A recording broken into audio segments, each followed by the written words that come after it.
Hey, welcome into Wild and Wacky Wednesday here on Main Street Sports Today, presented by the Tennessee Orthopedic Alliance of Columbia. I'm Maurice Patton coming to you from the headquarters here in Columbia. That is Wade Neely coming to you from his home. We're going to be here for the next couple of hours talking local, regional, and national sports topics, and excited to do so again here on this fine Wednesday afternoon. Wade back from his excursion down close to Tim's Ford, or at Tim's Ford, and back in civilization. Yeah, back with cell phone service is that's you're back in a normal functioning society. But always good. Shout out to the Brown family, always gracious host to save us a little bit of a travel tax on the road. That way we can do the show. Did the show from Tim's Ford yesterday, and then scooted on over to Giles County and Tullahoma last night. 2 good ball games. It's always good when you can get a good ball game. I got a couple of those. Well, I got a good ball game last night. Unfortunately, I covered 2, but I better amend my statement too. That was my situation as well. And Giles County head coach Nick Campbell would agree. It was a tough night for the boys. Hate to hear that for Nick. That's unfortunate, but hey, there's always another game, right? Today we have in the second hour of the show, we will be joined by Nashville Sound's General Manager and Chief Operating Officer Adam English, who is a happy guy today. We'll get into that more when we get him. But the Sounds have got a big fan event this weekend, and Adam's going to tell us about it, as well as what the offseason has looked like and what they've got coming up, as they'll be cranking it up here in about 6-7 weeks, I guess. So looking forward to that. But Adam will be joining us here in the second hour. In the next segment, we'll be joined by Joe Sullivan of Main Street Media, talking a little college basketball of the local variety, but we will also venture into some SEC talk, and we'll discuss last night's events up at Food City Center at Thompson Bowling Arena, as you got a rarity. You got a UT loss at home. Again, we'll delve into that a little bit with Joe when we get him in the next segment. We're also going to talk some football, some Major League Baseball, a little WNBA. Man, free agency started. We got Willie Ramirez on earlier in the week, and man, we've seen some, I don't want to say earth-shattering, but certainly some moves that are kind of changing the landscape of the Women's National Basketball Association. So I'm looking forward to getting into that a little bit. I'm still fascinated by the Jimmy Butler saga, and there's a proposed trade out there that might make Jimmy happy, maybe not. We'll see, but we'll get into that. The Preds back at Bridgestone tonight, looking for their 5th win in their last 6 games when Vancouver comes in. We'll get a little bit more into that. And again, it is Wild and Wacky Wednesday. Wade and I will close the show with the weirdest, wildest, and wackiest news from across the globe. So stick around for that as well. So big show. Looking forward to it. What do you think, Wade? Should we go ahead and get started? Yeah, let's do this thing. It's there's a lot to tap into, so we might as well get this thing rolling, right? Let's get it rolling with yesterday's results and today's schedule on the rundown. This is the rundown. Let's start this party off right, folks. The Wednesday rundown is off, and it is running. Hardwood action last night. Girls basketball scores coming in. We have John Overton, a 53-29 winner versus Antioch. It was Battle Creek slipping by Mount Pleasant with a 38-32 victory. Mount Juliet turns back Beach 55-46. Cane Ridge topping Hunters Lane 72-20. Page walloping Centennial 64-13 in that showdown last night. It was Cheatham County 62, Stewart County 44, Clarksville Northwest 45, Springfield 44. Shelbyville was a 70-63 winner versus Columbia. Nashville Christian on top of Davidson Academy 43-30. Dixon County over West Creek 67-32. Lipscomb Academy slips by Innsworth 38-27. Eazell Harding a little more convincing win, 60-36 over DCA. It was Creekwood all over Fairview, 64-18. Franklin Classical takes care of Zion Christian, 46-25. Good Pasture, 60. Clarksville Academy, 45. Columbia Academy with a nice win, 40-14 versus Grace Christian Franklin. It was Green Hill on top of Station Camp, 60-47. Portland was a 64-40 winner over Greenbrier. CPA 65, Harpeth Hall 57. Hendersonville Cruises 62-15 versus Gallatin. It was Houston County 53, Waverly 40. White House Heritage on top of Joe Burns 44-21. Henry County picks up a 56-39 win versus Kenwood. Clarksville with a 20-point victory, 59-39 versus Kirkwood. Lebanon with a 60-25 victory versus Laverne. Lawson all over Hume Fogg, 47-16. Loretto all over Lewis County, 55-20. It was Liberty Creek barely scraping by versus East Robertson, but a win is a win. 57-53 was your final. And Valor Collegiate topped Maplewood last night, 62-31. Also, a little bit of a stunner over in 8-3A as Murfreesboro Central downs Lawrence County 54-46. Nolensville with a 52-36 win over Franklin. It was Richland doubling up Cornersville 46-23. Rockvale defeated Riverdale 70-25. Rossview defeated Clarksville Northeast 54-29. Santa Fe with a 74-38 win over Culleoka. Blackman defeated Siegel 73-22. It was Stewart's Creek 55, Smyrna 43. 55-43, Stewart's Creek over Smyrna. There we go. Coffee County down Spring Hill 72-17. Pope John Paul II 60. St. Cecilia 26.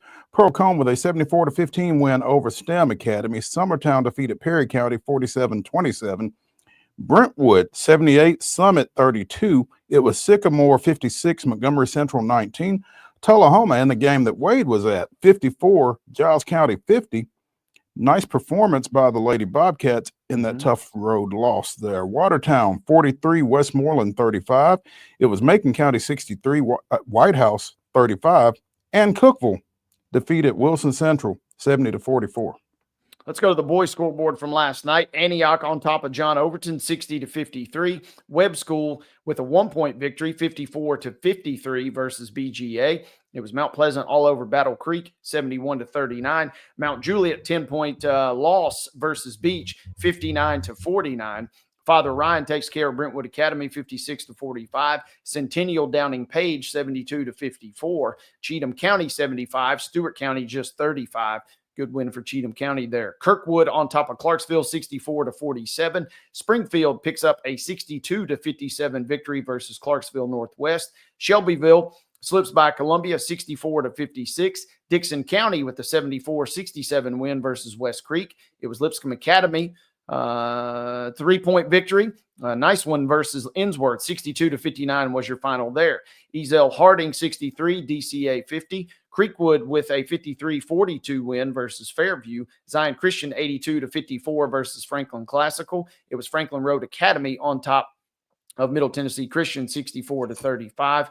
Friendship Christian walloping Mount Juliet Christian 68-18. Good Pasture picking up a 74-38 win versus Clarksville Academy, and Grace Christian Franklin outlasting Columbia Academy in that one 68-64. Coverage of that one at mainstreetmurray.com, by the way. Station Camp 61, Green Hill 43. Greenbrier with a 63-58 win over Portland. It was Gallatin 59, Hendersonville 49. Waverly defeated Houston County barely, 46-45. Joe White House Heritage barely, 45-43. Henry County with a 50-43 win over Kenwood. It was Laverne 52, Lebanon 48. Hume Fogg gets by Lawson 47-37. Loretto with a 65-52 victory over Lewis County. Liberty Creek defeated East Robertson 59-47. Montgomery Bell Academy 10 points better than Christ Presbyterian Academy, 68-58. Hillsborough with a 76-21 win over McGavock.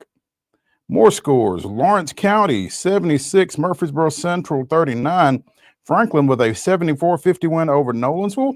It was Providence Christian 66, University School of Nashville 39. East Nashville defeats Republic 79-53. Richland 71, Cornersville 40. Rockvale with a 64-57 win over Riverdale. Santa Fe, 74. Culleoka, 36. Blackman with a 53-43 win over Siegel. Stewart's Creek defeats Smyrna, 72-61. Coffee County with a 50-39 win over Spring Hill. Summertown, again, 10 points better than Perry County, 69-59. Summit edges Brentwood, 48-46. Big win for the Spartans there. Tullahoma, 58. Giles County, 36. Westmoreland defeats Watertown by a touchdown, 42-35. White House, 65. Macon County, 58. And finally, Cookeville defeats Wilson Central, 72-61. Other score from last night, we'll talk more about it later, but for now, Kentucky defeats Tennessee in Knoxville last night. 78-73 was your final. That brings us to tonight's schedule. Limited action, but we do have some games on tap for you guys. Double headers in the high school ranks beginning at 6 o'clock. Station Camp is on the road this evening at Gallatin. Clarksville Northwest is traveling to Springfield, and STEM Academy will play host to Maplewood tonight. Again, all double headers beginning at 6 p.m. Women's college basketball tonight. Fisk will host Johnson. That game is scheduled to begin at 5 o'clock in Nashville. Men's basketball, Belmont is on the road tonight at Illinois State. That game begins at 8 o'clock, and it can be seen on ESPN+. Also at 8 p.m., as we mentioned earlier at the sign-on of the show, the Canucks are in Nashville tonight taking on the Preds. Puck drop is set for 8 o'clock. You can see the game on FanDuel Sports South. That brings us to the end of your Wednesday schedule. And ladies and gentlemen, that concludes your Wednesday rundown.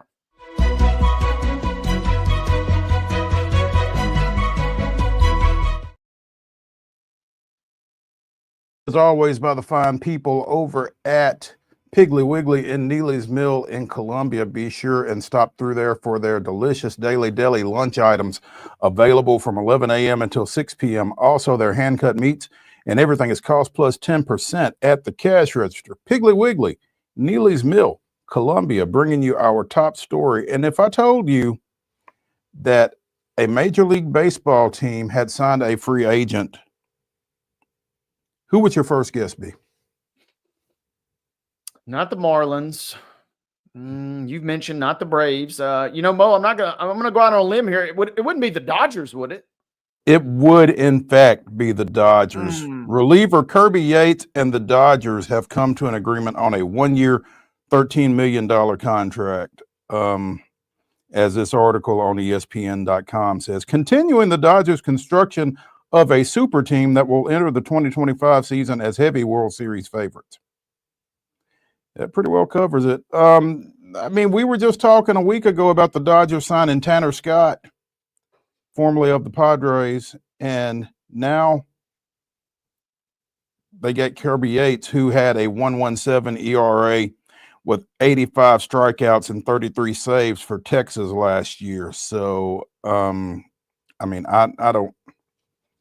Good luck to everybody in the West for sure. Former Brave Kirby Yates has made himself some money since leaving Atlanta for sure. But again, 1 year, $13 million, Kirby Yates going to the Dodgers, and it's mind-boggling. It leaves you speechless when you consider all of the moves and all of the money that they have spent. I don't know how much of this is deferred, as has been the case with so many of their other signings, but they are close to $450 million guaranteed to their current roster, with Yates joining Scott, former San Francisco starter Blake Snell, bringing back Blake Trinan, bringing Teoscar Hernandez back in the outfielder, and signing outfielder Michael Conforto, as well as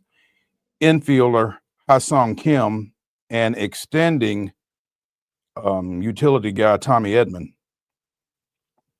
This article says their luxury tax payroll will be around $390 million, and with the penalty for exceeding the $241 million threshold, they didn't just exceed it, they blew it up. Another $150 million. Their total payroll is going to be in excess of $500 million, which has drawn the attention of New York Yankees owner Hal Steinbrenner. It's difficult for most of us owners to be able to do the kind of things they're doing. Steinbrenner's worth 1.5 bill with a B. So, I mean, yeah, I guess difficult to do is relative, but certainly the Dodgers are creating a super team. Creating a super team, and it's like Big Pun said, you know, it ain't tricking if you got it, I suppose. These guys just continue to stack up players. The interesting part on this, it seems like Yates got the deal done, and he didn't go for bargain basement price, but it felt like he maybe could have signed with somebody else for a little more money. So now we've kind of almost even, this is wild to think about, we've kind of tipped the scales now, where we've seen this before, especially, you know, you hear about it a lot in the NFL where the quarterback takes less money so that other players can get signed to try and build the roster. We're kind of seeing, it's at least in terms of this deal, feels like some guys foregoing a little extra money. Why not, right? If do you want to go out and have to compete against these guys, or do you want to, you know, kick back and live the good life a little bit? So that's fascinating. And I am reading an article on fansided.com that says that the Mets, the Cubs, and the Red Sox in particular are three teams that they targeted that really kind of let this guy slip through their fingertips too. So, I mean, we've said it before. It's not just that the Dodgers are snagging folks. They're snagging guys that other franchises desperately needed. And Right. Of all the makeup of the Los Angeles team, lineup appeared to be really solid. Rotation certainly looks to be really solid. The one kind of real question mark maybe was the bullpen, and now they've taken measures to shore that up as well. Yeah, I don't know where you beat these guys, but we'll find out, I guess. So Kirby Yates is the latest to head to Chavez Ravine and join the Dodgers. We'll see if they're done. So stay tuned. Let's take a break here on Main Street Sports Today, presented by the Tennessee Orthopedic Alliance of Columbia. When we return, we'll be joined by Joe Sullivan of Main Street Media talking a little local basketball. Stick around.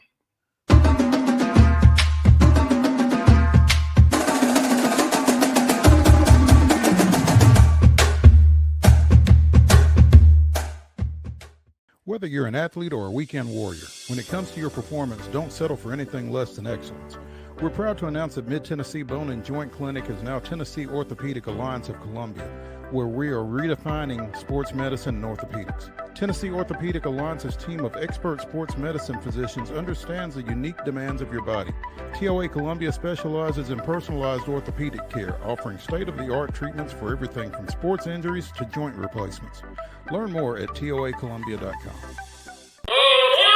Step into the Lionel retail store at Opry Mills, Nashville, and you'll be captivated by all the magic of the 123-year history of Lionel trains. Whether you're already a train enthusiast or just getting started, Lionel will energize your love for trains. NASCAR fan? Come check out your local Lionel station to learn all there is to know about model trains and die-cast NASCAR collectibles. Visit nashville.lionel.com or call 615-455-9399. Custom Stone Handler supplies over 600 distributors and suppliers with quality stone products.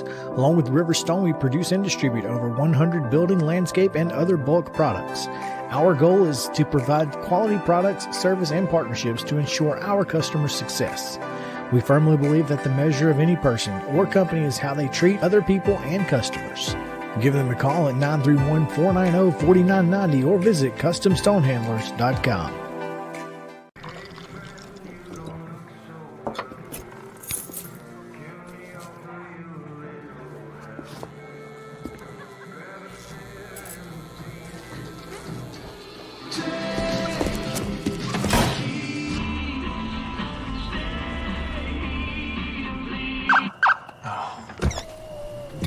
You're seeing the signs too, right?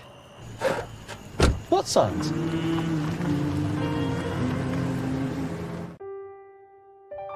This holiday season, the largest lantern festival in the country returns to Nashville Zoo. Experience more than 1,000 all-new, handcrafted lanterns, towering creatures, magical worlds, and a North Pole village. At the center of it all, the Smashville Ice Rink. Welcome back to Zoolumination at Nashville Zoo. Bigger, brighter, and better than ever.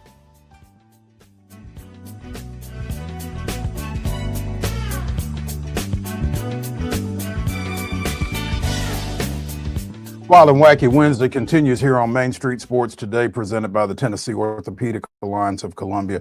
That's Wade Neely. I'm Maurice Patton, and we are pleased to have with us now from Main Street Media, Joe Sullivan. You can find him on Twitter at Globe Sullivan. And I'm going to catch up with Joe on a little local basketball, but we're expanding local just a little bit, about 3 hours east, because big matchup last night. Number 8 Tennessee, number 12 Kentucky. Those two may be flip-flopped come next week because Kentucky comes into TBA and picks up a victory. Tennessee's first loss at home of the season there, and just couldn't score.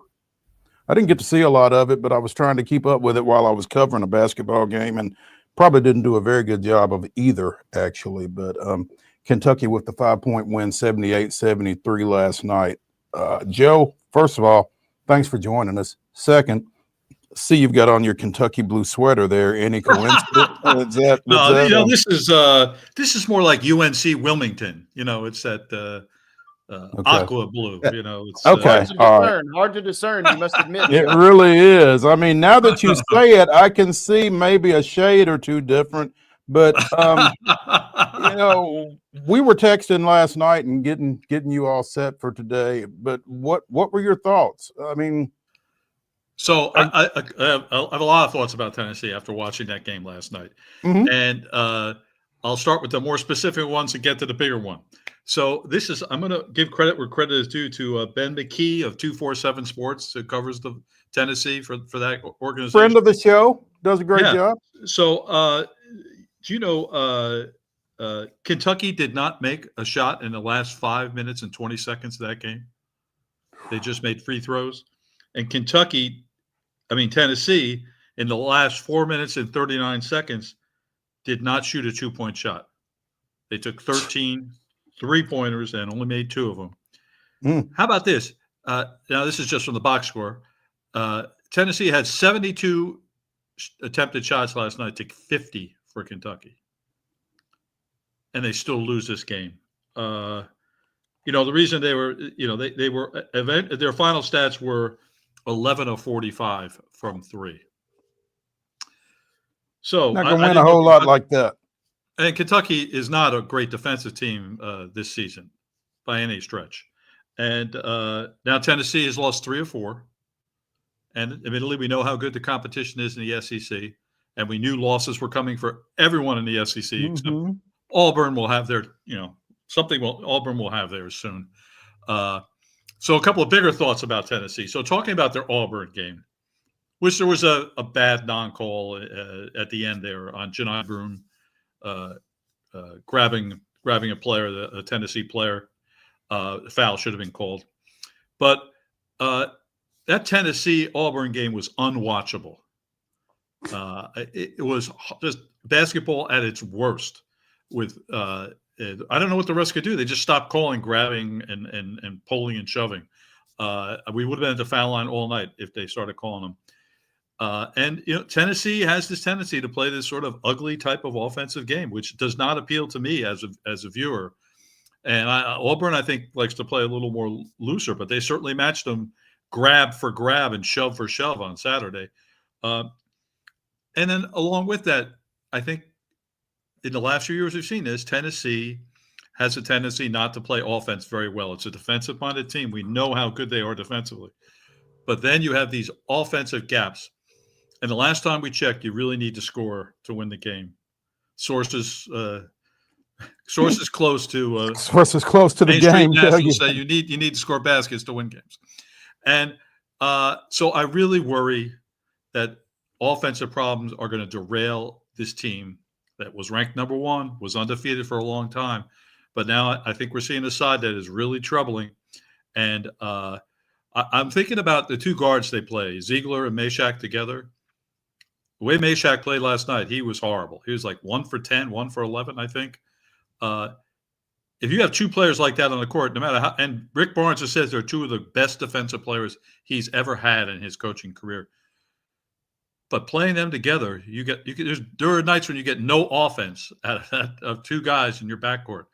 I just don't think that is going to work when we get down to games in the NCAA tournament. When you're talking about Sweet 16, Elite 8, that really could stop them from being a Final Four team in my mind. That's how serious it is. So that, all right, was that enough? I'm sorry. No, you're fine. It's tough playing 5-on-3. Bottom line. It really is. So I have grave concerns about Tennessee going forward. Let's see what happens. And look, Lanier, can we now, we've discussed this earlier. Is Chaz Lanier Dalton Connect? He's not. He's good, but he's not Dalton Connect. And so he's not going to pick up the slack for these other guys who can't score. So we shall see. To your point, Joe, looking at KenPom, Tennessee's offensive rating kind of jumps out at you. Yes, they're ranked 6th overall, but they're 36th in adjusted offense, and virtually no other team. You got to go all the way down to St. John's, who's in the 60s in offense. They're talking about winning some rock fights. Tennessee's offense does feel like a concern because we see that trend year in, year out. You kind of got to be in the top 20 of both of those categories for whatever reason on that site to make a deep run in the postseason, it feels like. Yeah, the numbers bear themselves out, don't they? These are the teams that win championships or make the Final Four. So it does. We had to think in terms of what for Tennessee, the goal should be the Final Four. I'm not saying the national championship, but certainly this should be a team that's aiming to make the Final Four, right? That should be their goal every year. And for a while there, I thought that's the way it was pointing. But against this type of competition, we've seen the decline offensively. That's troubling. It is certainly troubling, especially so when they've got Florida coming in over the weekend. So yeah, they've got some issues that they've got to get addressed and get them addressed pretty quickly. Joe Sullivan with Main Street Media joining us here on Main Street Sports today, talking a little local basketball.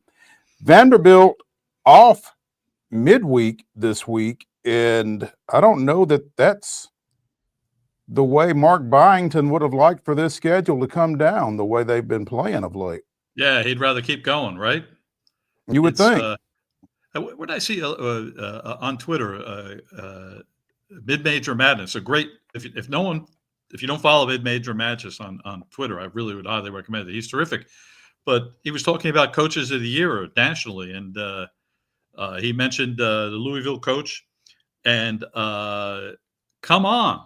Mark Byington, are you kidding me? And on this show, we talked about games like or automatic losses for Vanderbilt. 2 of them are now victories after beating Kentucky last Saturday. 2 of them are now Tennessee and Kentucky at home, so they're 2 up. This team is safely in the field.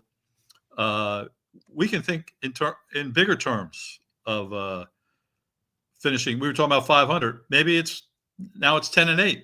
Or 11-7. I say that cautiously because we know what this competition is like. But this is as good a job as any coach could have done to bring home these types of victories. In addition to, he was beating the bad teams too in the preseason, which we know wasn't happening in previous seasons. So what an incredible job by him. And, I want to mention as an individual who I really thought was sensational Saturday was Tyler Tanner, the freshman, local kid. Mo, where's he from? Brentwood Academy. Yeah, Brentwood Academy. So, that makes him a rich kid, doesn't it, if he goes to Brentwood Academy? No. I don't know. Anyway. Everybody's rich with NIL now, Joe. So, I mean. So true. Yeah. Yeah. And good. Well, he's earning his NIL because he is such a problem for opponents on defense. He will just attack whoever has the ball, and he isn't. I checked this. He isn't in the national leaders in assist to turnover ratio. He must not have enough assists to be included because right now he has 41 assists and 2 turnovers. That's an incredible ratio. He's had 2 turnovers for the entire season, and one of them was bogus. The first one he got was really bogus offensive foul call. And I don't know the second one, but and this kid was on the court in crunch time against Kentucky, making plays. He really is the future. He's a little slight, and I think he, Mark doesn't want to play him 30 minutes or something. Plus, he has enough people where he doesn't have to. So it's, but I was very much impressed by him against Kentucky. I just thought he was terrific. To your point, Joe, too, Vanderbilt, Vegas, we talk about them a lot and what they think of teams. As recently as a week ago, you could bet on would Vanderbilt make the tournament, and they were a small favorite. They've yanked the line entirely. I think Vegas is like thrown in the towel and saying, yeah, all right, we're not even going to offer odds because we feel comfortable with what we've seen. And I love what you said. Beating up on the bad teams at the time may not elicit much of a reaction, but the bigger point to me is you didn't lose to anybody you weren't supposed to lose to, perhaps, because you need to stockpile those for the rigors of SEC play. And now here we sit right at the end of January, and Vanderbilt's got a winning record in the league, which is crazy to think about as well. I think if we'd asked that in the preseason. And what I'm worried about is you and I need to put our heads together and get these bets down at the right time when we're talking about Vegas. We can't let these opportunities slip away. Yeah, we missed our mark because they're not even offering anymore. They've got Vanderbilt, it looks like, safely in the field, and it looks like they are trending certainly in the right direction. That's what's going to be fun for me, guys, to watch down the stretch. Is it feels like the bar has been raised almost on campus a little bit. I know they're still rushing courts and whatnot, but it feels like Vanderbilt's kind of walking around like, hey, we belong a little bit here.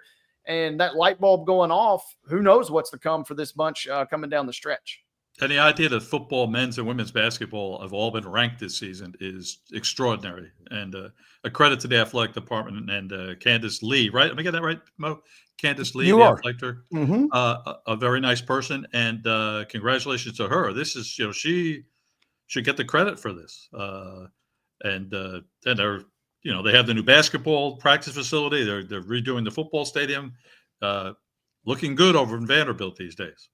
She should get the credit for this, and particularly when you consider some of the shots that she has taken for previous hires in previous sports and for some of the struggles that Vanderbilt has had athletically. You're absolutely right. She should get some credit for this. And not just the men's basketball, but the women's basketball. They're both ranked this week for the first time in a long time on both counts, and obviously everybody knows what they did on the football field this past fall. So yeah, Candace deserves a lot of credit for what is going on over on West End right now, like you said. And how about correcting your mistake? Like Jerry Stackhouse, she realized a change had to be made, and she did. It was pretty obvious. Yeah. But when she corrected it, she corrected it in a big way, clearly. So hats off for that one.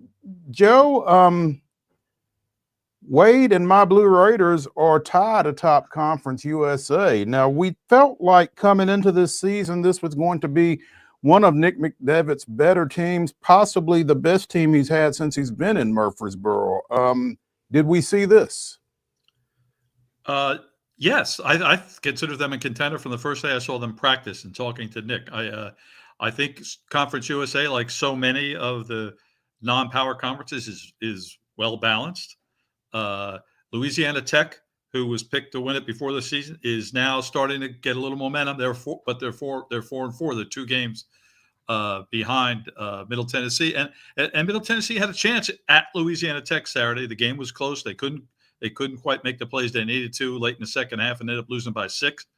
But they beat Sam Houston on Thursday at Sam Houston, which is a great road win. And now they come home for 2 more. And these are against the 2 teams. Well, they're tied with UTEP and Jacksonville State for first. So this weekend they have New Mexico State tomorrow night. Yeah, and then UTEP, who they're tied with. So these are big games in the Glass House this weekend. Absolutely. Belmont and Lipscomb, what do they got going on these days? So Belmont, after we, as I think I said, was bullied by Bradley. Bradley really asserted itself as the better team at the Curb Center last week. They bounced back and play what I think everyone's thinking is their best game of the year when they won easily on Saturday against Murray State, 95-77. Winning at Murray is It's not easy. Yeah, it's just great to win that easily at Murray is tremendous. So now they're back on the road at Illinois State Wednesday, I think tonight. Yeah, at Tonight. Illinois State, tricky road game. Illinois State's 8-2 at home this year, so another victory there would be great to see. I'll tell you what I thought was a great sign for them on Saturday when they won at Murray was Drew Sharnowski, their redshirt 6'9". I'll call him a center, forward, whatever you want to call him. He's been the backup to Brigham Rogers, but this kid has a very high ceiling. I've talked to you about him before. I'm really high on him. He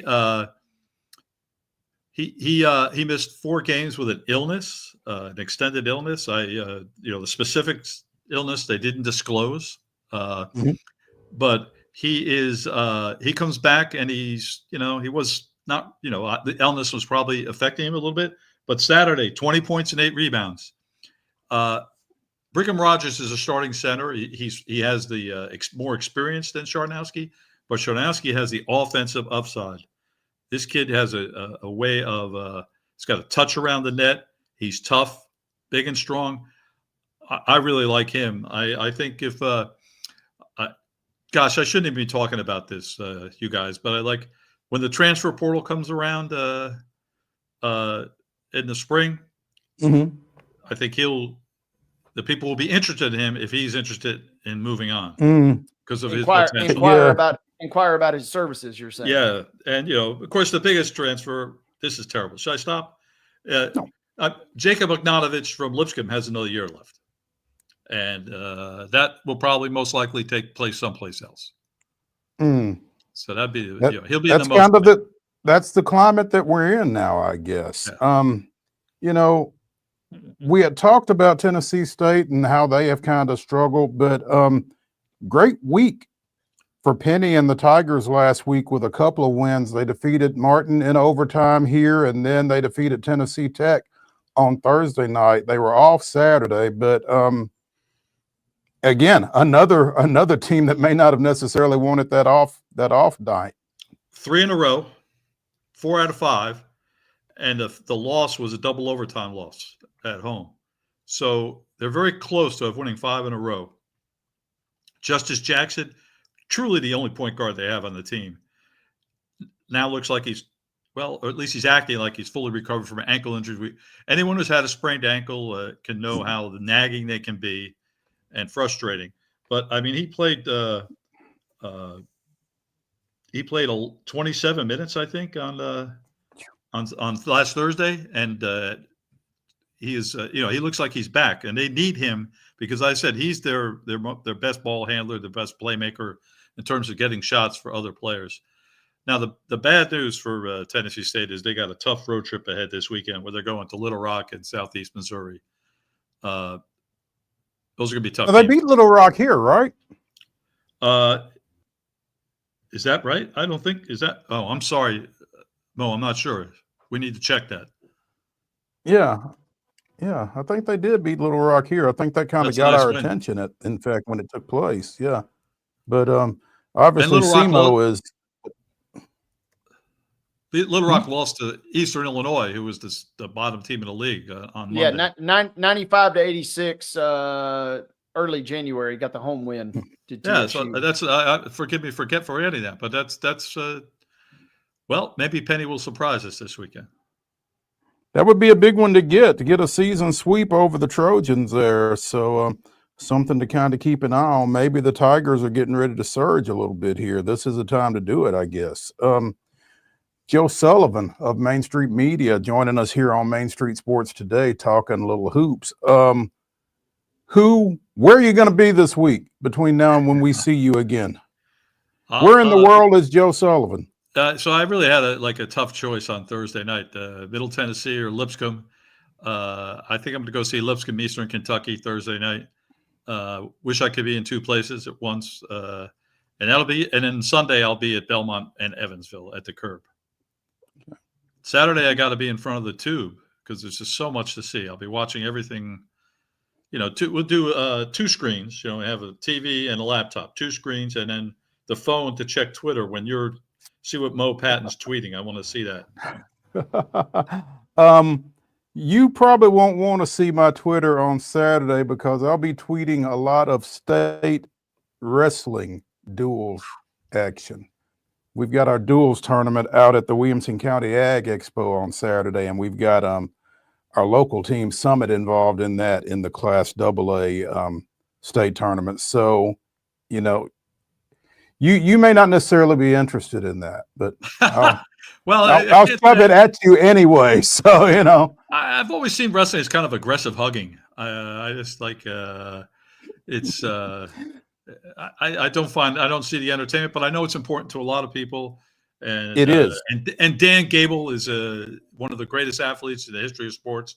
So I don't want to minimize it in any way. I was just making a little joke there, wrestling people.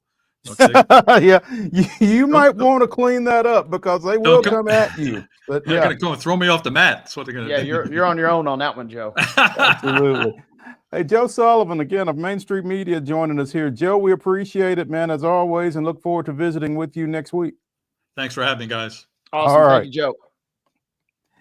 Hey, when we continue here on Main Street Sports today, presented by the Tennessee Orthopedic Alliance of Columbia, we'll be talking a little football. There is still one coaching vacancy in the National Football League. We'll talk a little bit about it when we come back.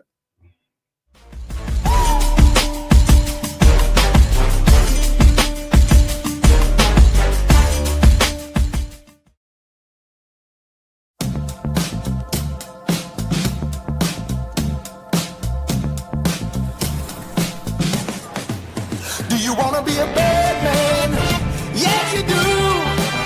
Do you want to taste sweet salvation underneath the summer moon? Do you need another hand now?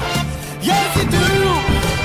Go see Miss Josie down on Columbus Avenue. All right, Columbus Avenue.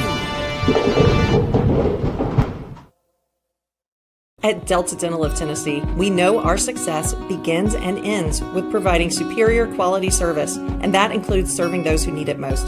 This year, we're celebrating 25 years of giving back to the community we call home. Delta Dental, along with our Smile 180 Foundation, supports Tennessee's dental colleges and oral health education, children's hospitals, free and reduced cost dental clinics, and other like-minded charities.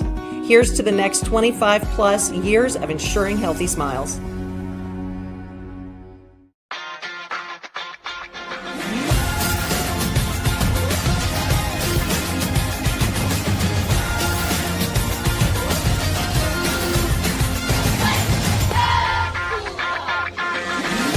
Whether you're an athlete or a weekend warrior, when it comes to your performance, don't settle for anything less than excellence. We're proud to announce that Mid-Tennessee Bone and Joint Clinic is now Tennessee Orthopedic Alliance of Columbia, where we are redefining sports medicine and orthopedics. Tennessee Orthopedic Alliance's team of expert sports medicine physicians understands the unique demands of your body. TOA Columbia specializes in personalized orthopedic care, offering state-of-the-art treatments for everything from sports injuries to joint replacements. Learn more at toacolumbia.com. Hey folks, Wade Neely here, one half of Main Street Sports Today, and I am here to tell you Zoolumination is continuing all the way through February 9th, right here at the Nashville Zoo. It is the nation's largest outdoor lantern festival. There is something for everybody, and tickets are still on sale. Again, it's the final push. Only a handful of days remain, so make sure you come check out Zoolumination here at the Nashville Zoo through February 9th.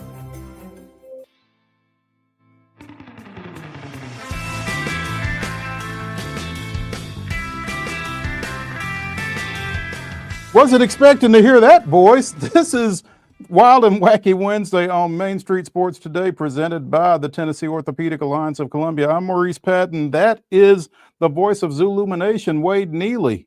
Nice spot, Mr. Neely. Good stuff. You're the snake, baby. Let's talk a little football, man. As we mentioned, there is one coaching vacancy remaining in the National Football League. It is the New Orleans Saints, who fired Dennis Allen mid-season. So it's a little odd that they are the last team standing in this process in this offseason. But it's where we are. It's where they are. And former Dallas Cowboys quarterback, former Dallas Cowboys coach Mike McCarthy has apparently pulled out of the Saints search. Now, I don't know if he has pulled out of the search or if New Orleans said we are going in another direction, but he is no longer involved apparently and is going to apparently sit out the 2025 season from a head coaching standpoint. Previously, Buffalo offensive coordinator Joe Brady, who was thought to kind of be a favorite given his ties to LSU and that national championship team that they had down there a few years ago, is no longer under consideration. Or Commanders offensive coordinator Cliff Kingsbury declined to even talk to him, I think. So I don't know what all of that means. They still seem to have a pretty deep pool of candidates.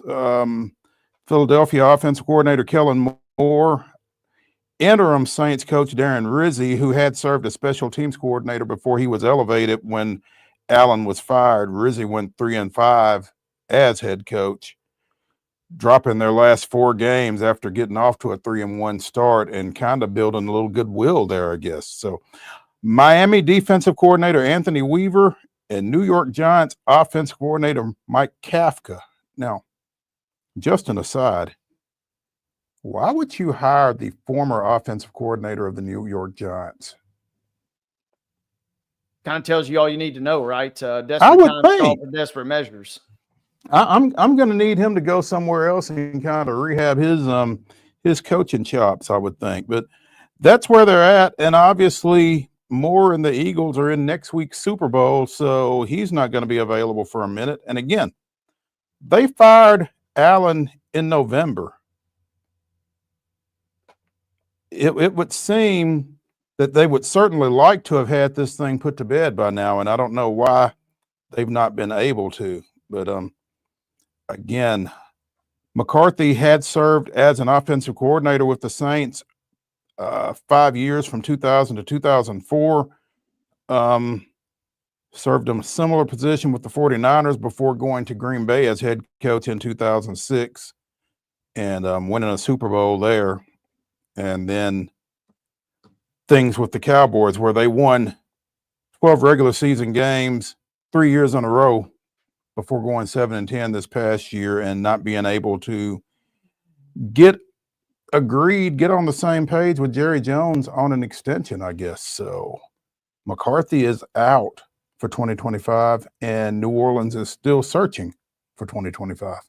Yeah, 2 things on this. Number one, McCarthy kind of got hamstrung, right? Obviously, Jones kind of leaving him out to dry in the sense of, hey, we might keep you, we might bring you back.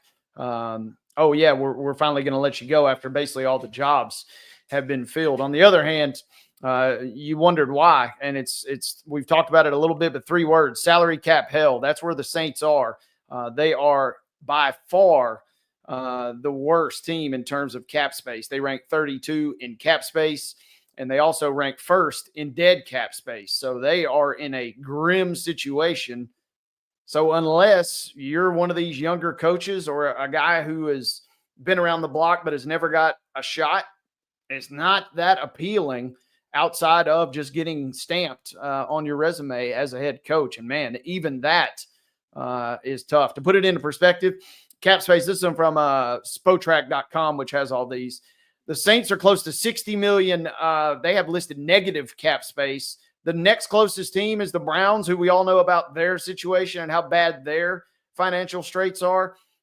There's something like 18 million clear of the Saints. So, I mean, the Saints are dramatically leading a category you don't want to lead, both in terms of dead cap and just overall cap space. And they kind of got in a weird spot. We see it. We saw it a little bit even with the Titans.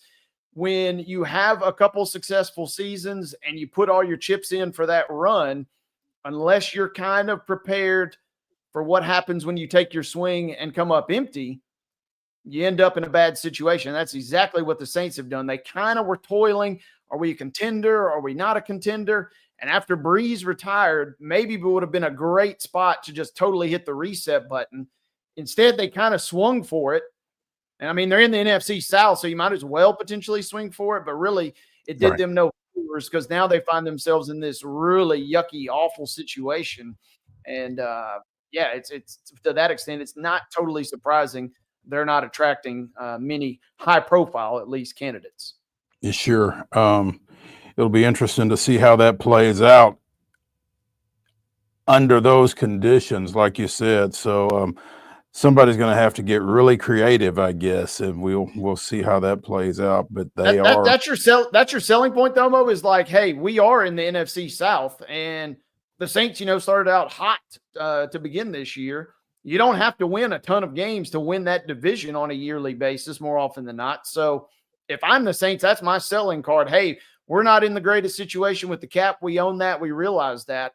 But also there is a path a little maybe easier than some of your other jobs to get to the postseason. And then maybe you start chipping away for the real future for that franchise. All right. Wade, the latest on Michigan v. NCAA is that they are going to fight the allegations with regards to the sign stealing situation that bubbled up a couple of years ago. The university's athletic department is accusing the NCAA of grossly overreaching and wildly overcharging the program without credible evidence that Connor Stallion's activity was known within the program. Thoughts from a Wolverines fan? Thoughts. First thought is flags fly forever. So the title will stay in the trophy case no matter what happens here. But also not necessarily surprised. I mean, we are talking Michigan after all. And we mentioned this kind of when the allegations were kind of really unfolding and suspensions were kind of being bandied about last year. I mean, they got more lawyers from that school than you can shake a stick at. So if there's a school that's going to maybe try and fight this, Michigan's kind of, over its course of its history, they've kind of, they've got some dark spots, obviously, with the Fab Five and some other situations, the Ed Martin scandal. But by and large, they kind of pride themselves on playing by the rules. I think they're going to try and find a little bit of a happy medium here. And it almost feels like they kind of feel like they got picked on or tried to be made an example of, and they're fighting back a little bit. I feel like this probably lands somewhere in the middle by the time this thing is all said and done. Meanwhile, the situation has brought out its share of haters, obviously, and apparently Brett Bielema, coach at Illinois, falls into that camp.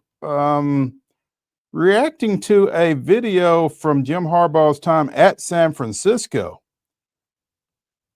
which you're going way back for this, but Harbaugh made the comment that if you cheat to win, then you've already lost. And this video was on Twitter, on X, and at some point last night, Bielema says, "Really? Why did you leave? Was looking forward to playing you, but understand why you ran to the NFL. See you in the future and can't wait. #family, #ILL." I don't know why Brett Bielema is picking fights with Los Angeles Chargers coach Jim Harbaugh. Feels like a classic situation where Bielema might have got into the liquor cabinet a little bit, and some folks have made some bad decisions on social media. The timestamp on this is 9:20 p.m. last night. So, maybe. Maybe. I mean, that's what I'm taking away from this. I do love Bielema, though. I mean, he's not afraid to stir the pot. We saw it in that bowl game when he was basically taunting the entire South Carolina sideline. This dude is as rambunctious as it gets, even throwing a little shade at Harbaugh. Yeah, I'd love to know how that, if that's, I'm visualizing him cracking a couple cold ones and pulling out the phone and deciding it would be a good time to get on social media. Not a great combination. No. But I'd love to see how that played out. What if did something just pop in his brain? Oh yeah, I remember this clip that Harbaugh said about 10 years ago. I'm gonna dig this up and resurface. Did somebody send it to him? I got a lot of questions about how the whole process came about, but I do love Bielema, and I love that he kind of always stirs the pot. He certainly stirred it here. So yeah, kudos to old Brett. You know, this is kind of from the any attention is good attention, and you know, maybe maybe he was feeling a little neglected at 9:20 last night. Figured he would kick up some dust. I mean, this is the guy that met his wife at the blackjack table in Vegas, right? I mean, Bielema's a wild dude, so ain't no telling with that guy. And Illinois had a great season, including that bowl win versus South Carolina. So he's kind of just pressing the issue and keeping the brand afloat. Like you said, maybe not the best press, but it certainly is press for the guy. Yeah, without question, it is press. Tennessee appears to have shored up its offensive line a bit via the transfer portal. Sam Pendleton, coming in from South Bend, announced late last week that he will be transferring in, an interior offensive lineman. Redshirt freshman, started 7 games for Notre Dame earlier in the year at left tackle. So, I'm sorry, left guard, excuse me, interior. So 6'4", 310, 3 seasons of eligibility left. He is the second offensive line transfer that the Vols have picked up following Arizona's Wendell Moe, M-O-E, Jr., 6'2", 339, another interior offensive lineman. So Tennessee recognizing what it needs to work on now if they can get some receivers, I guess.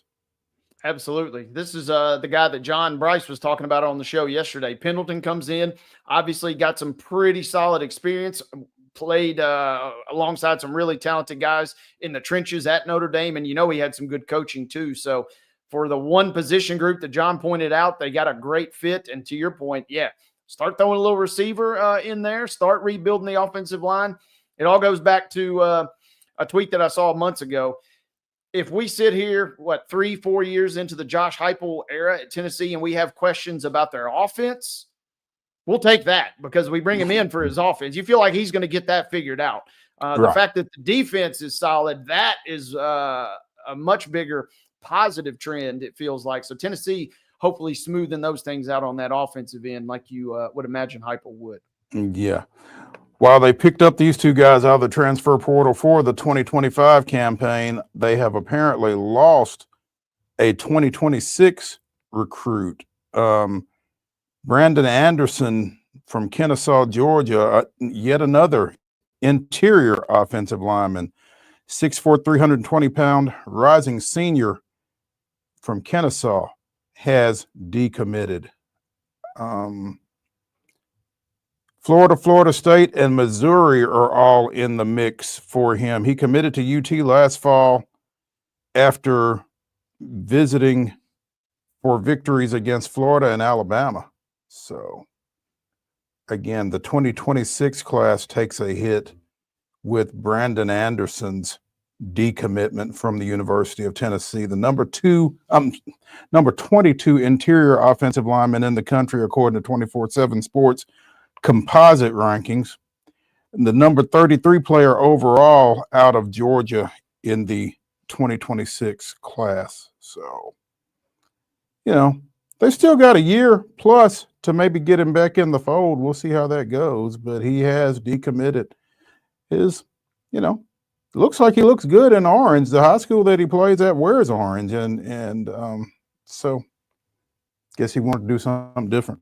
But at any rate, our number one of we got to get one more thing in here real quick because Mark has got it queued up. The Senior Bowl is this weekend, and the well-traveled quarterback, most recently of Oregon, Dylan Gabriel, will be wearing a special helmet in the game because, as I said, well-traveled. Prior to Oregon, he was at Oklahoma, and he started at Central Florida. So he's going to wear one decal on each side of his helmet, and UCF will be on the back.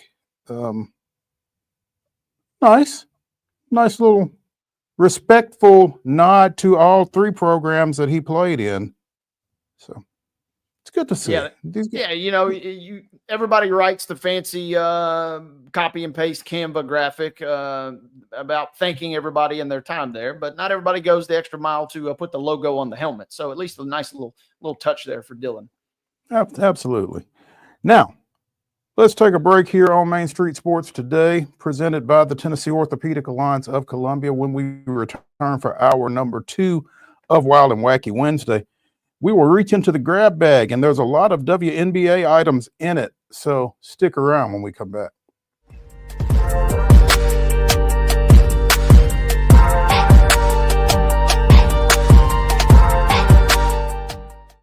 Hi, I'm Dr. Vilay Saisuka, CEO and founder of Premier Foot and Ankle Centers of Tennessee here in Murfreesboro. We offer foot and ankle care from ingrown toenails to diabetic foot wounds. We also fix ankle fractures and things like that. Call us today to schedule an appointment. We look forward to seeing you. Because here at Premier Foot and Ankle, we believe that the journey begins with happy feet. Whether you're an athlete or a weekend warrior, when it comes to your performance, don't settle for anything less than excellence.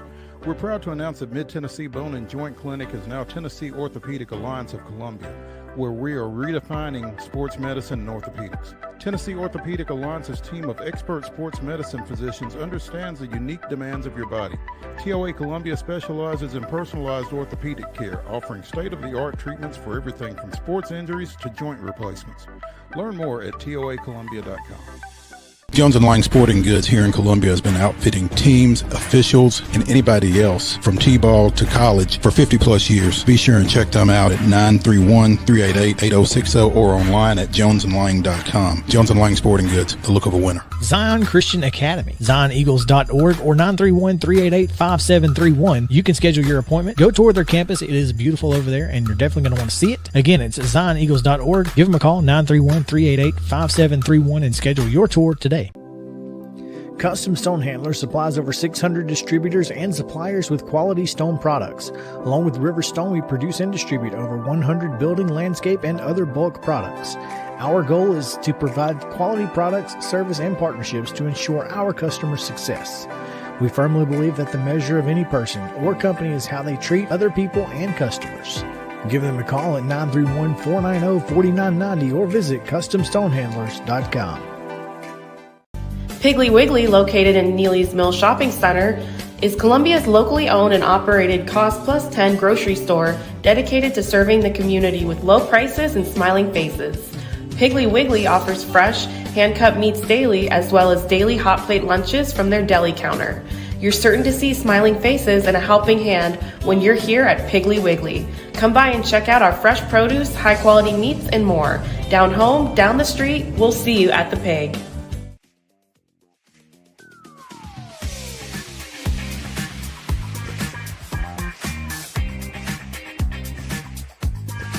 Hour number 2 of Wild and Wacky Wednesday here on Main Street Sports Today, presented by the Tennessee Orthopedic Alliance of Columbia. Get started right now. That's Wade Neely. I'm Maurice Patton. In the final segment of the show, we'll be bringing you the weirdest, wildest, and wackiest news from across the globe. Right now, though, it's the grab bag, and it is pretty heavily weighted toward WNBA news because last night, Brittany Griner put out a video on socials. The Phoenix Mercury is the only team in the WNBA that Griner has played for since coming out of Baylor, where she started at the collegiate level. 10-time All-Star with the Mercury. She's coming east. And probably no one is happier than Ryan Howard because Brittany Griner will be suiting up for the Atlanta Dream in 2025. Signed a one-year deal with them, which will allow her to get back into free agency next year when the WNBA is expected to have a new collective bargaining agreement and higher salaries. So, this is big, I think, for an Atlanta Dream team that has hired a new coach, Carlos Mesco out of Florida Gulf Coast, had a pretty solid core, did actually make the playoffs, but lost in the quarters.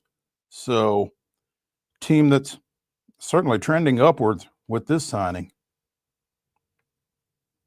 Yeah, it feels like several teams are swinging for the fences. Not the only deal that has happened thus far, not the only deal that even happened yesterday, because it feels like everybody's kind of getting pieces in place. And we mentioned it a few times during the season last year. Feels like the margin to get to a championship is a little smaller than in previous years. It felt like some seasons the gap between teams was so large that you really had to do a complete overhaul, whether through the draft or key trades or free agency, to make up a lot of ground. Doesn't quite feel that way, at least to me anymore. And so moves like this, like you said, Atlanta, a strong team already, a chance to to move in the right direction and hopefully continue to climb up the pecking order a little bit. Yeah, I mean, obviously, when you think about the East, you're thinking about the Liberty and you're thinking about the Sun, but past that, it feels a little wide open. And so maybe Atlanta can experience some upward mobility with a new coach, even though, his background at Florida Gulf Coast was a lot of threes. It wasn't necessarily post-oriented, so it'll be interesting to see how they, integrate a big like Brittany Griner into what they do offensively, or the system that you would think he's going to employ offensively. But, you'd certainly rather be playing with her than against her, I would think. So,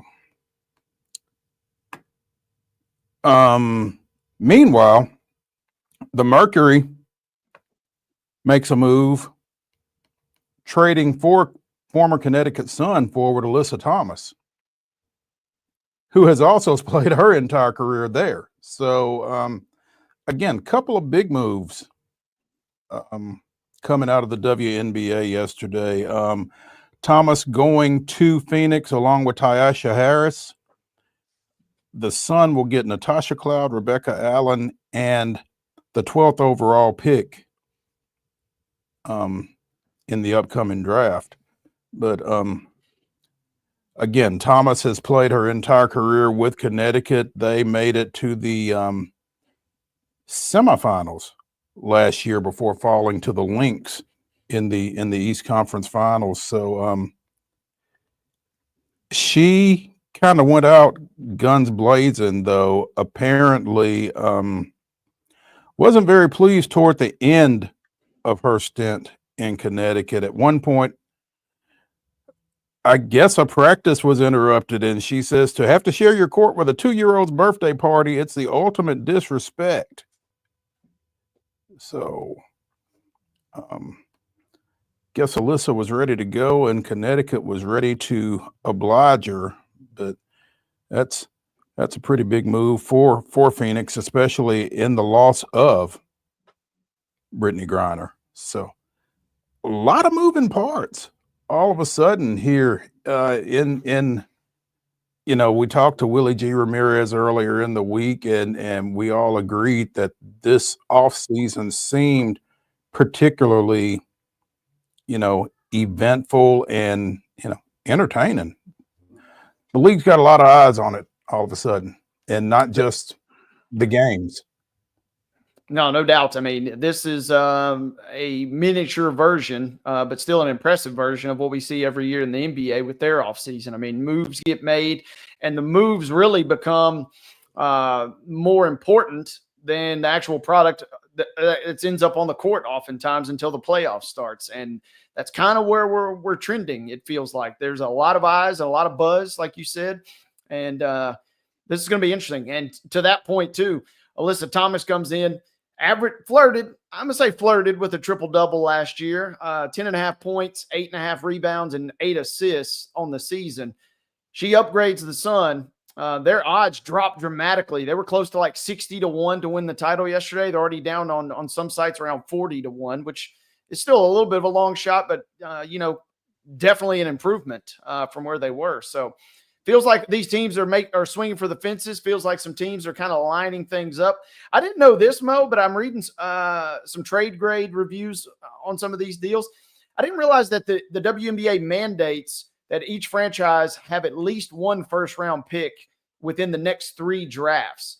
So you see this oftentimes where you can mortgage your future to go all in. You see it in the NFL a little bit, but you certainly see it in the NBA a lot, where sometimes you don't have a first-round pick for 2, 3, 4 seasons. But you have to get a little creative on the WNBA side of things, because you can't just continue to float assets further down the road. So feels like a good move for Phoenix, and feels like a decent pickup on the Suns' end of the deal. But it also feels like we're just kind of scratching the surface with what's to come in this offseason. It really does feel like this is the start of a really eventful offseason. One team that's kind of bowed out of the eventfulness for the moment anyway, the Indiana Fever has re-signed Kelsey Mitchell, and given her performance with the Fever since joining that franchise, they've got to feel pretty good about that.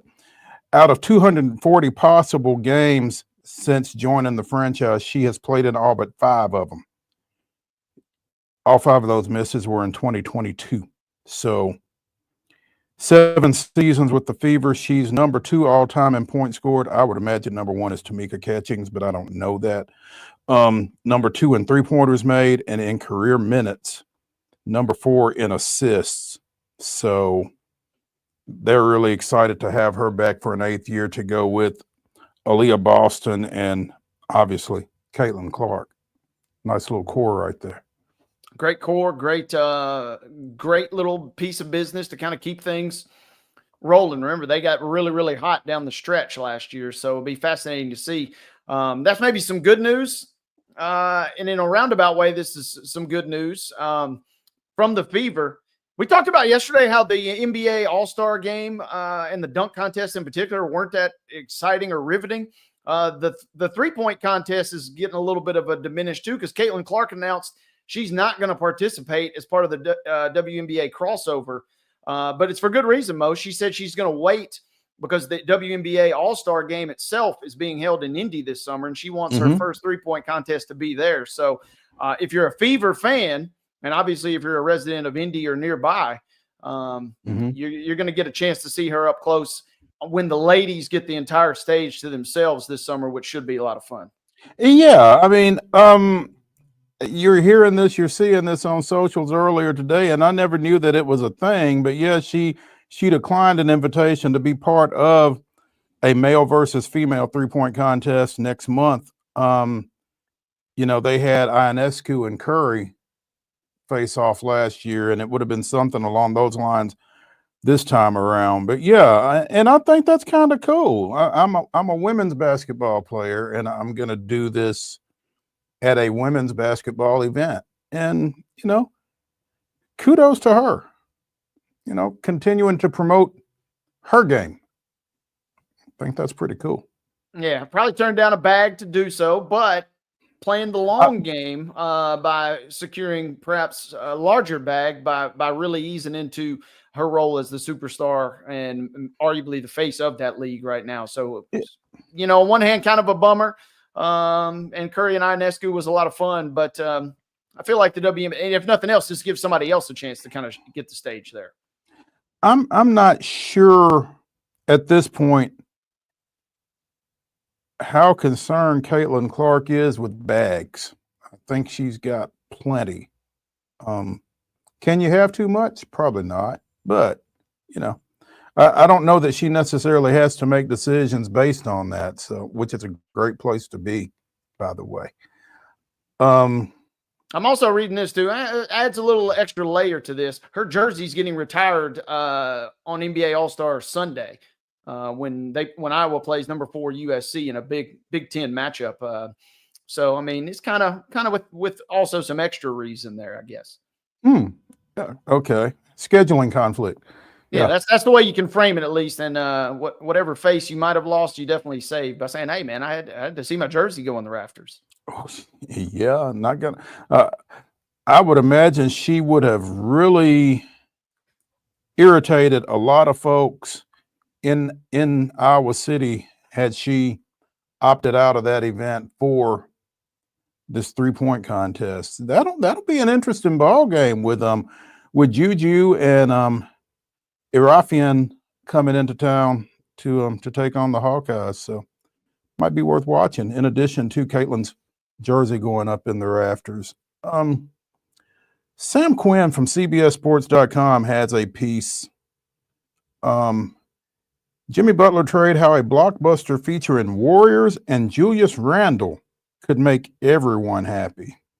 He has outlined a hypothetical, I guess, for lack of a better phrase, that would have Jimmy going to Golden State, Julius Randle going, well, Andrew Wiggins going from Golden State to Minnesota, and Randle going from Minnesota to the Heat.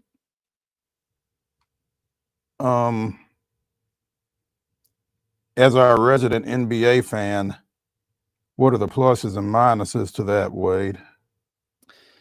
I'm trying to wrap my brain around this because I'm kind of the more I think about this situation, it almost just feels like Butler is not going to get back on the court for Miami the rest of the season. That feels inevitable. But I'm kind of feeling, Pat Riley, this is the guy that coined three-peat after all. I mean, it feels like he's got enough spite in him that, coined it and copyrighted it. Yeah. I mean, so maybe, you just stand pat. It's like I said, it's going to take a solid offer, it feels like, for Miami to unload this guy, knowing they can just bring him back, force him to come back, and we get to do this all again over the course of the offseason and into the start of next year. And there's just enough spite that it feels like Riley's like, you know what, we'll show you, Butler. So I do love this, though. We're in the NBA trade season. The ESPN trade machine graphics all over social media on a daily basis. It would be interesting, right? Because, I mean, the other piece of this puzzle is that Schroeder just got to Golden State, and they're already talking about he could be a potential salary cap shed for them. So, I mean, it's wild to think about all these teams, especially even Golden State, who just started making moves, feels like 2 weeks ago, is already looking to make more moves. And we got a little over a week and a day until all this dust settles. Yep. It's going to be an interesting run up to the deadline and to see what happens between now and then. We'll be keeping an eye on it. Let's take a break here on Main Street Sports Today, presented by the Tennessee Orthopedic Alliance of Columbia. When we return to continue Wild and Wacky Wednesday, we will be joined by Nashville Sound's General Manager and Chief Operating Officer, Adam English. Stay tuned.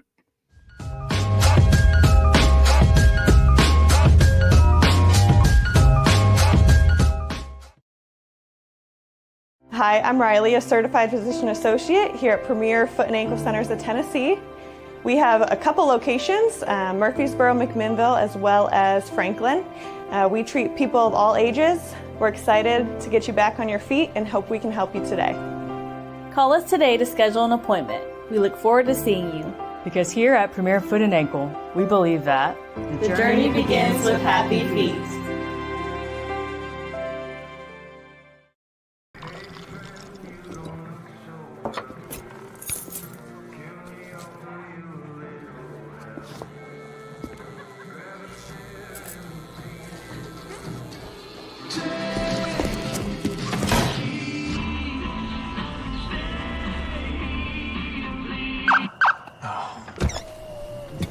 You're seeing the signs too, right? What signs? Whether you're an athlete or a weekend warrior, when it comes to your performance, don't settle for anything less than excellence.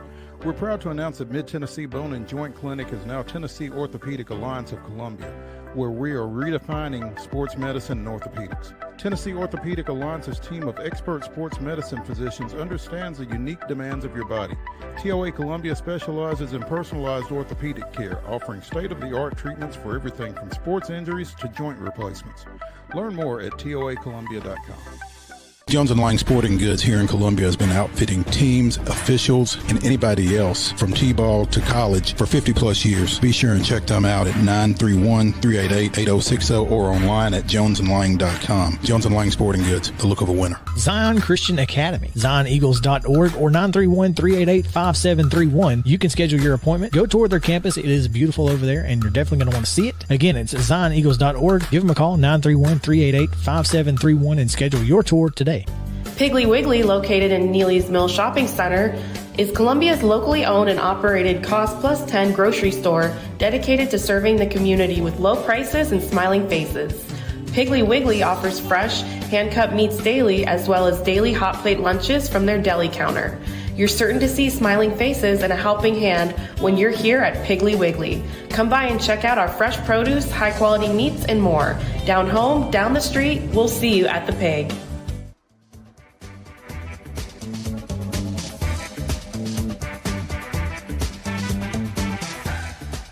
We continue with Wild and Wacky Wednesday here on Main Street Sports Today, presented by the Tennessee Orthopedic Alliance of Columbia.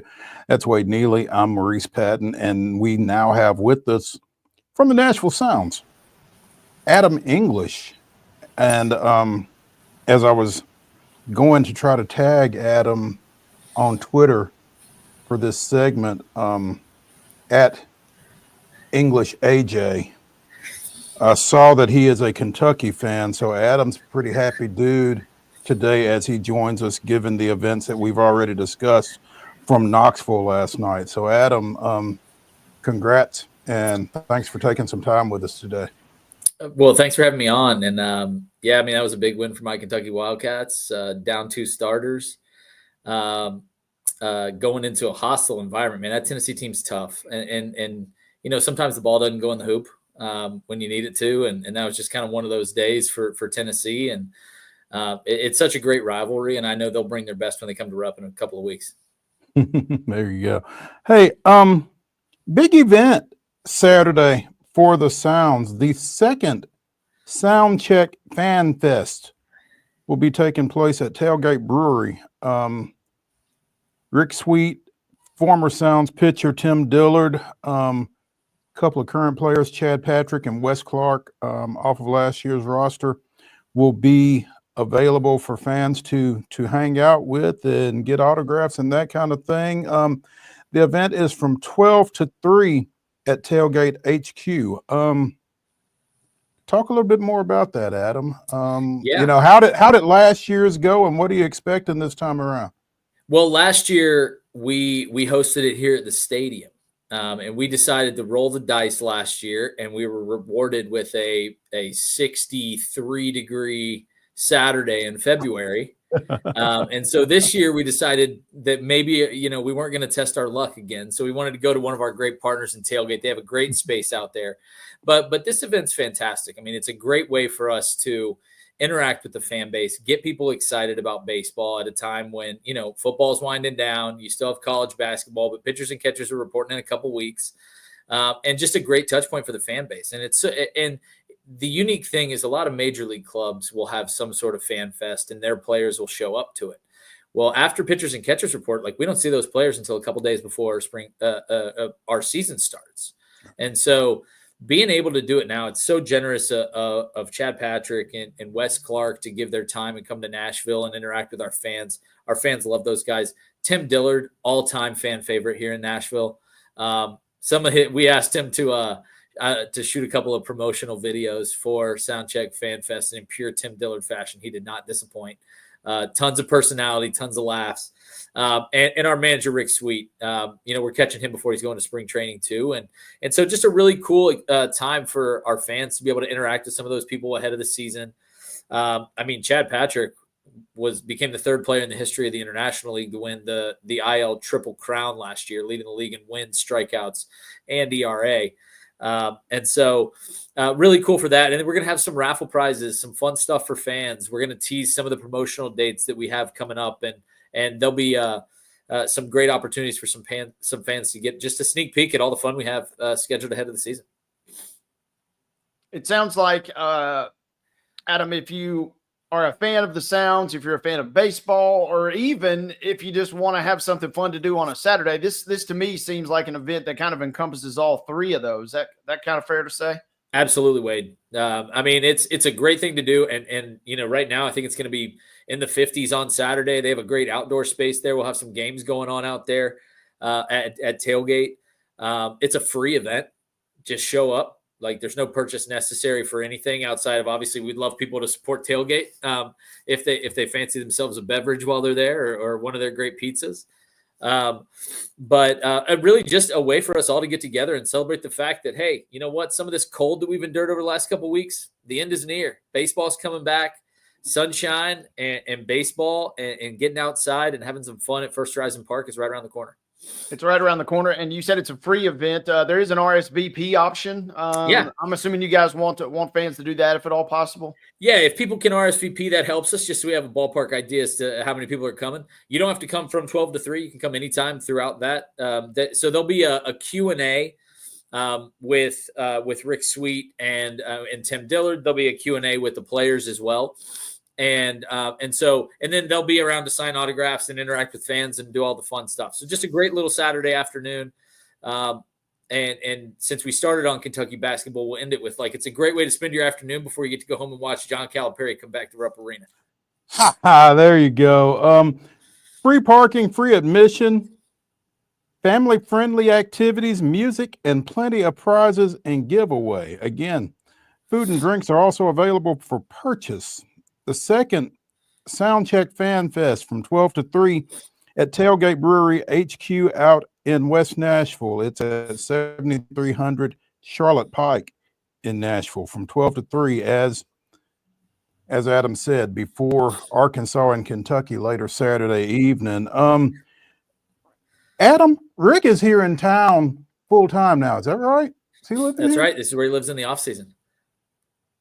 Okay, so it was a little easier to get him here. How much have you seen him over the off season? Does he come through there, or he do y'all comes through just every kind now of? and again. I've seen him 4 or 5 times over the off season, and he always makes sure to stop in our front office, say hi to our whole staff. Like, he's so great to work with. He's second in active wins in minor league baseball and 5th overall in the history of minor league baseball and wins as a manager. And we're so blessed to have him, lead our team and interact with our fan base. And not to tease too much, but he might be part of our one of our giveaways this year, which should be a fun one. So He might be part of one of your giveaways. That sounds interesting. Okay. That they call that a tease. Now I know a lot of major league players, Adam, live in Nashville and in the Nashville area over the off season, and I don't know if any of your guys do or not, but I would imagine once some of those guys get here and play here, it becomes a little bit more attractive to make this their full-time home. Any Brewers guys or any Sounds guys that are here in town? You mentioned Chad and Wes are coming in. Yep, Chad and Wes are coming in. I know Patrick Dorian from last year's team lives locally here. Honestly, it more often than not, we see it like Tim, right? Like Tim Dillard played here, and he lives here at post-retirement. All the stuff he does from Milwaukee on TV and radio and those kinds of things. He flies up from Nashville. It's such an easy flight. So I think that is a cool thing. Is people just fall in love with the city once they experience it. And so even whether they're currently playing and they stay here in the off season, while people are playing, that some of them like to be someplace a little bit warmer. But in retirement, that we've seen so many players settle here and just kind of be a part of our community here, which is so great for the city and great for us. You said sunshine and baseball not that far away. The Sounds open on Friday, March 28th at First Horizon Park. They've got a short 3-game series against the Jumbo Shrimp of Jacksonville. And Adam, when's the last time y'all actually opened at home? We opened at home 2 years ago. Oh, okay. And so I love opening on the early, and I love opening with a 3-game stretch over a weekend. There's something special about opening day in baseball and being able to open on a weekend. And then operationally for us, it's great because we get these 3 games, and then we get to, take a break for a week and go, okay, how can we get better moving forward? And then we move into our 6-game homestand. So we're excited. We have the Yankees affiliate, Scranton Wilkes-Barre, coming down for the first time in late May. We got Cubs affiliates coming in. We got Cardinals and Braves and all the teams that are close to us. But Scranton's a new one on our schedule this year we haven't seen before, so we're excited about that. And ultimately, it's right around the corner. We're excited for it, and believe it or not, Mo, this is our 10th anniversary in First Horizon Park. So 10 years. Time flies when you're having fun, right? Celebrating around 10 years. And at some point this year, we'll be welcoming our 5 millionth fan as well, which is it's just a testament to this great community and the great sports fans of Nashville. We can't wait to do some fun stuff with that.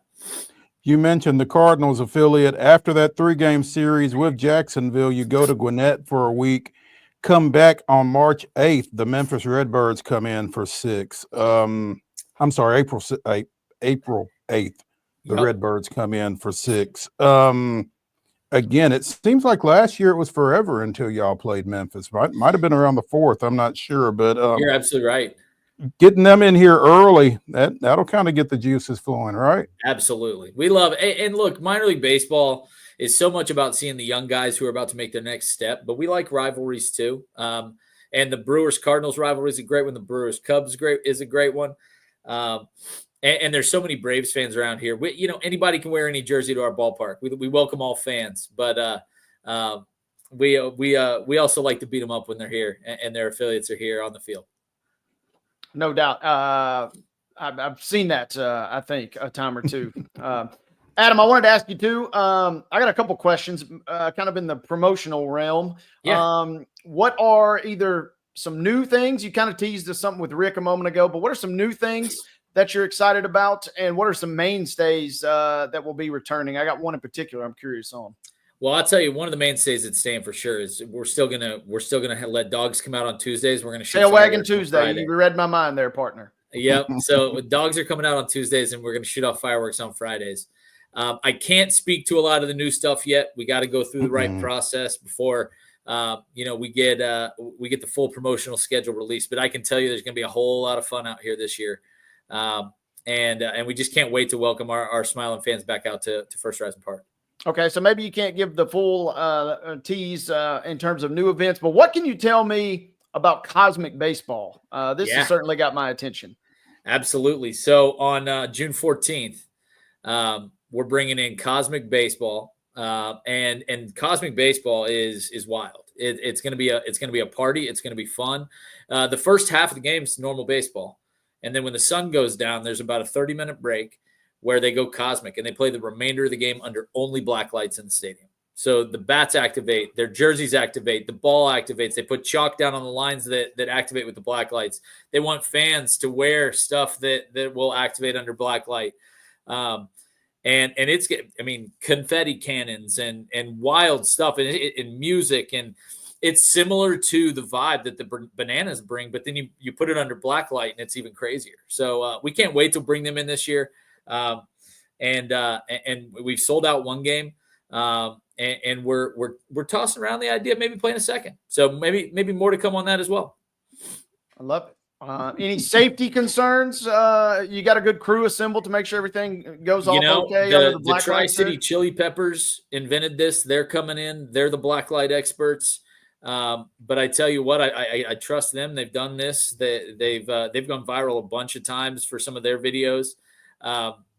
And it'll be exciting to see. I can't wait to see it. I don't think there's any safety concerns. We have nets, nets extend down the lines and people will be safe. But I was more so thinking about a third baseman catching a hot one real quick if he's not ready. I guess if you never lose sight of the ball, that ball's shining bright yellow or green or pink or whatever color they're going to make it. So it should be a lot of fun. I've tried my hand at night golf, and I can safely say I want no part of hitting a baseball at night. So I'm with you. Or catching one. You guys. Yeah, I'm glad I'll be in the stands. Also want to mention while we've got Adam with us, the Nashville Sounds Foundation has opened its application process for its 2025 scholarships. The Sounds Foundation has given away more than $90,000 in scholarships since 2016 by recognizing outstanding Middle Tennessee high school seniors going to four-year colleges or universities. This application process is open until March 31st. Students have to have at least a 2.5 grade point average, demonstrate the value of education, good work ethic, community outreach, and be a college-bound senior currently attending a Nashville or Middle Tennessee area high school. So y'all go get you some free money. Absolutely. From the Nashville Sounds. That's one of our favorite programs we do every year. We always pick 4 students. We at least give $10,000 to higher education every year. And again, it just goes back to our mission with our foundation is to, elevate the people in this community and give them the opportunity to go on and get a higher education. And that's always so fun to have those people who are awarded those out to the game, celebrate in front of fans, and just try to do as much as we can. On one hand, real quick, that was a lengthy list of criteria, but also I like that because you guys in theory are choosing those that are either the most deserving or certainly the best and brightest, it sounds like. Absolutely. Yeah, no, we absolutely are. We review everything internally. We have a committee that reviews them, and we try to give them to the most deserving people every year. You can find the application for the scholarships on the website at NASHVILLESounds.com. Applicants are also required to submit 2 letters of recommendation from teachers or coaches, a official high school transcript, and put together a 500-word essay about how their collegiate education will empower them to make a meaningful impact on their community. Winners will receive tickets to an upcoming game and be recognized during a pregame presentation. So again, go to the website, pull up the application, fill it out, and, give yourself a chance to win some money. It's always a good thing this time of year or when you are, getting ready for college. Every little bit helps. Every little bit helps. Yeah.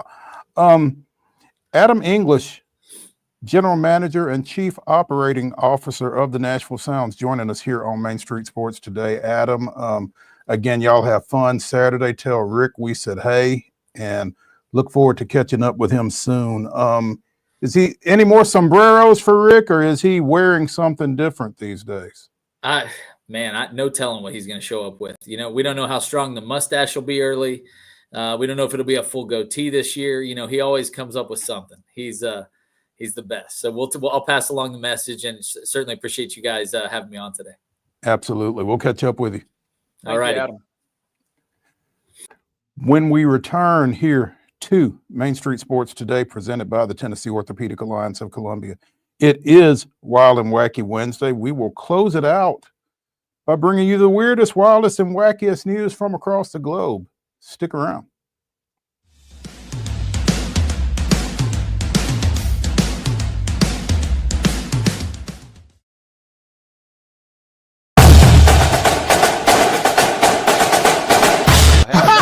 Hadn't forgot that. Hey, let's go Stros.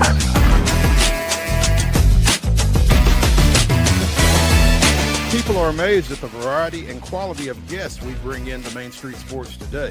But when you've been in this business for nearly 40 years and you never throw away a phone number, it's pretty easy. Right, Wade? Absolutely. And Wynn agrees with me. Check out some of our guests featured on Main Street Sports today. Step back and catch my breath. But I expect nothing less from you, big boy. Let's get going. We make it work pretty good. So the fans are tremendous. It's fantastic. It was really amazing. They call it performance. Yeah. From preps to pros, you never know who's going to stop by. So be sure to listen to and watch Main Street Sports today from 2 to 4 p.m. daily on the MSM TV app.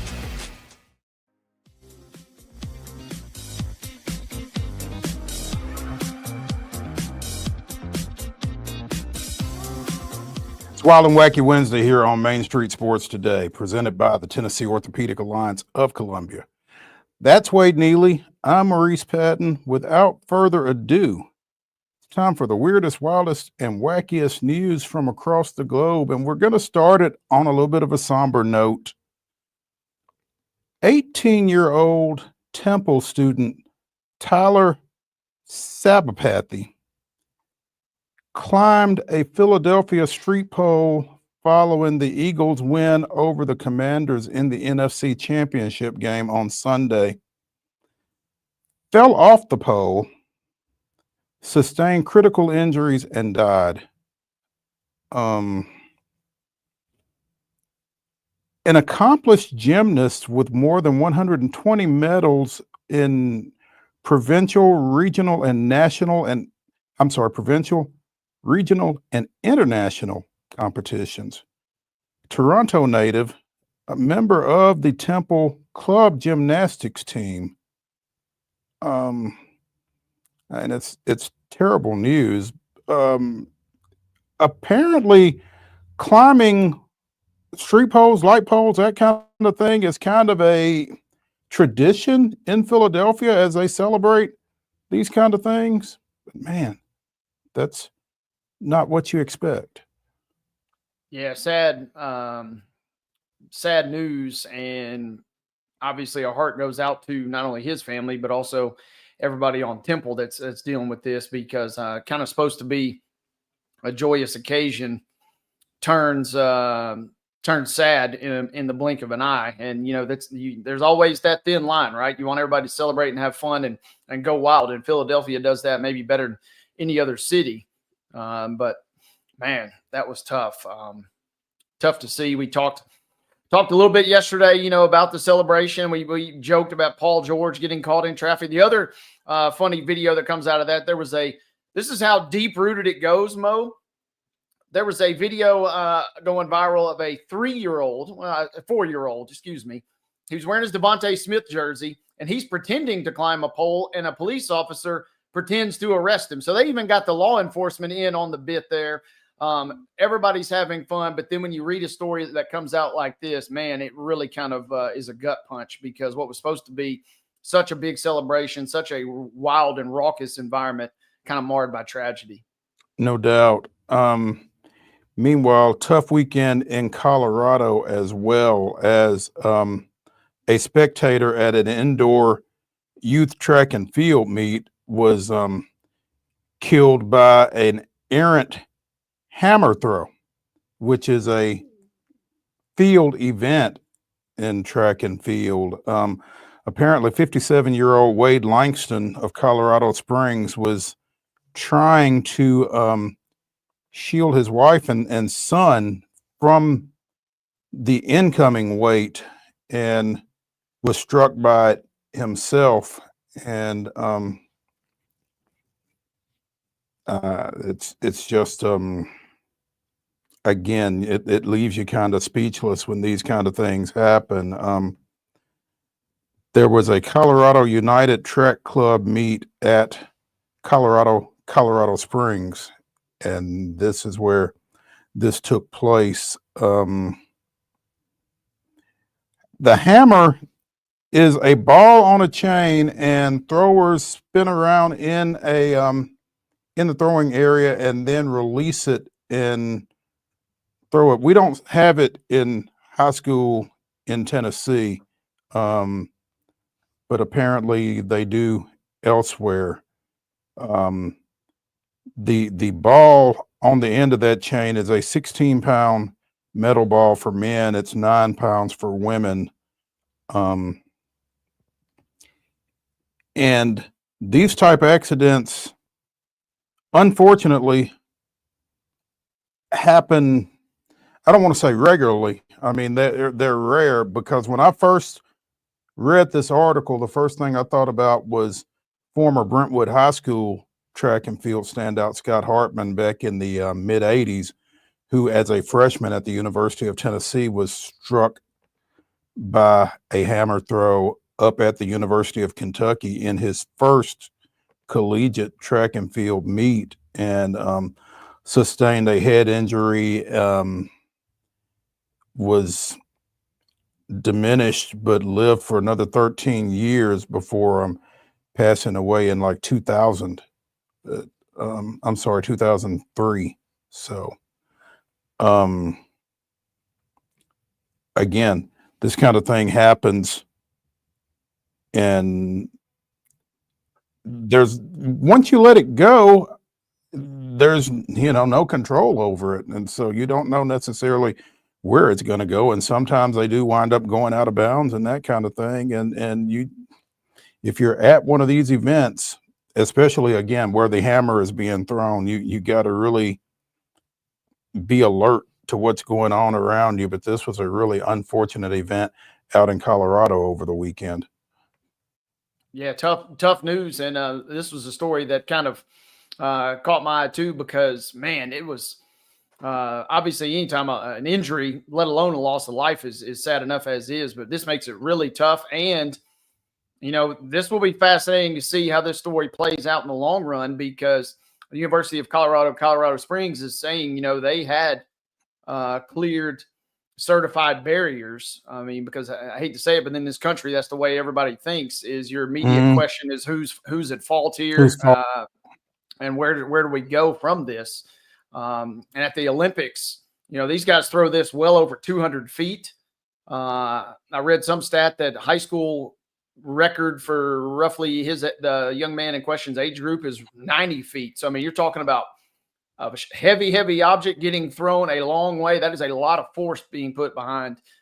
So very, very dangerous, especially if you're not paying attention, or in this case, potentially trying to make sure everybody else is safe.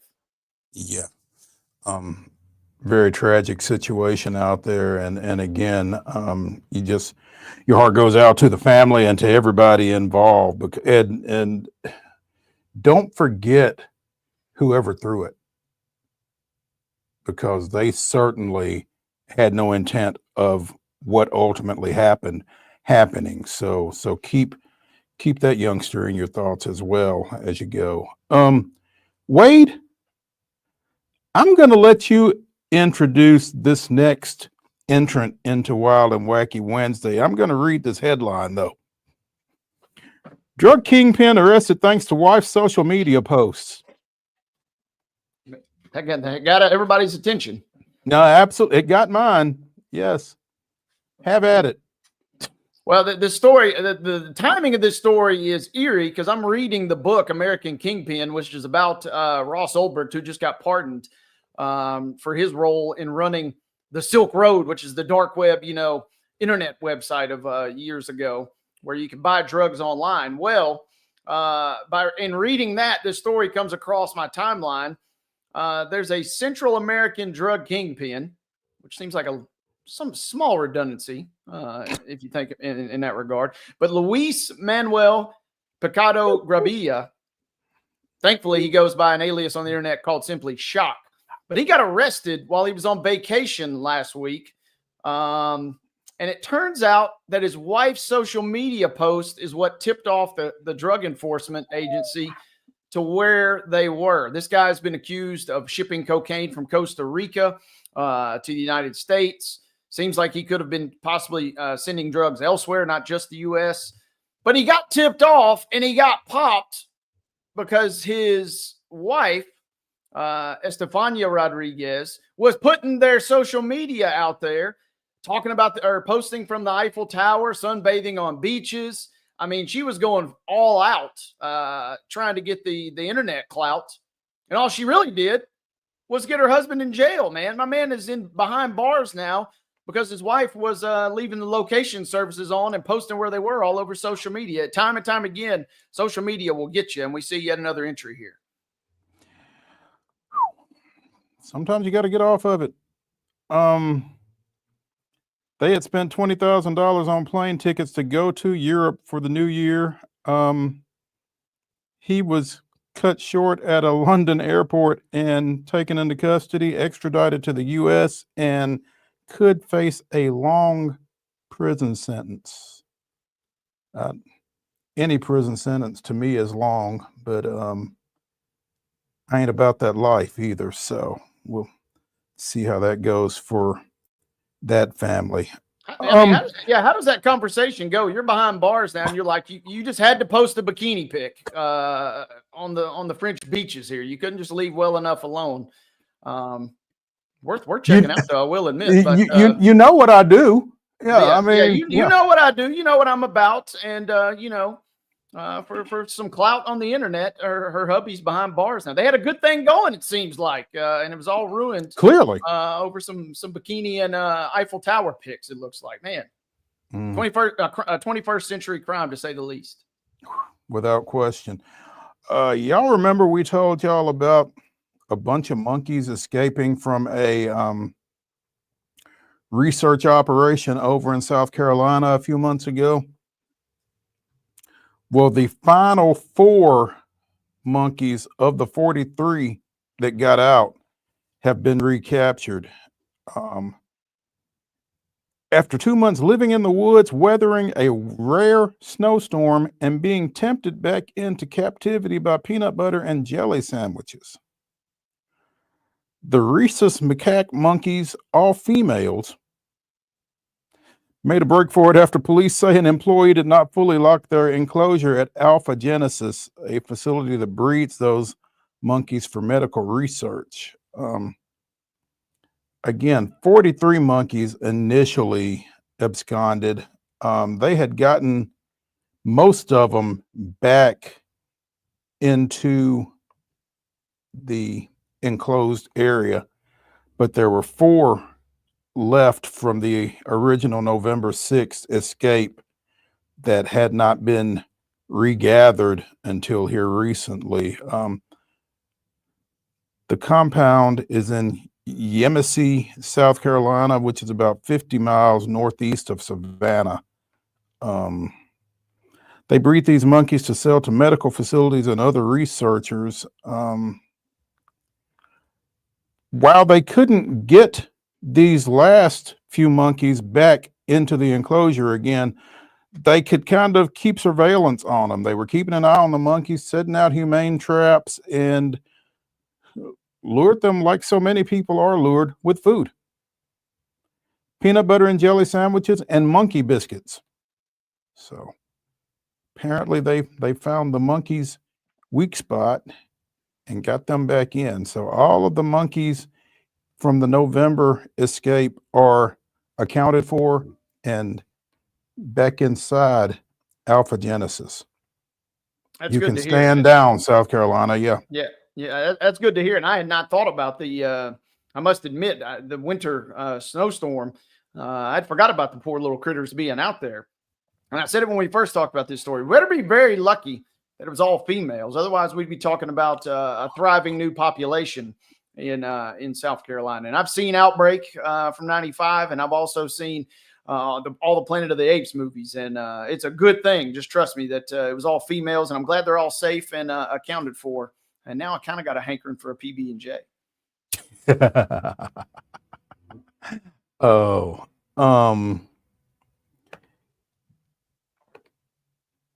what do we want to, how do we want to term this? Good Samaritans in New York responded to a moose falling through ice in a lake in the Adirondacks.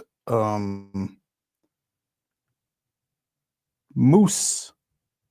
These moose are can weigh as much as 1,000 pounds. So when this one fell through the ice in upstate New York, about 200 feet from shore at Lake Abanakee, Abanakee, Abanakee, 60 miles south of Lake Placid, west of the Vermont border. Fell through the ice just before noon. And as environmental conservation police officer Lieutenant Robert Higgins said, there's not a training manual for getting moose out of the ice. A passerby saw the moose fall through, called for authorities. Higgins was the first responder. He asked for backup. A pair of forest rangers showed up, and this was a drawn-out process, and the clock is ticking. Moose can die from hypothermia, and they can't easily climb onto the ice once they've fallen through into water. I guess partially because of their horns. But we were able to use our ice rescue training to safely get out there. They put on dry suits. They had to test the thickness of the ice, brought safety ropes for each other, navigated across the lake, cut through the ice with a chainsaw to try to get to a thicker section of ice for where they could try to get, again, this very heavy moose out of the water. The moose, of course, didn't swim toward the thick ice, so they tried to herd it down the path that they had already cut out. And finally, the moose crawled out after about 2 hours.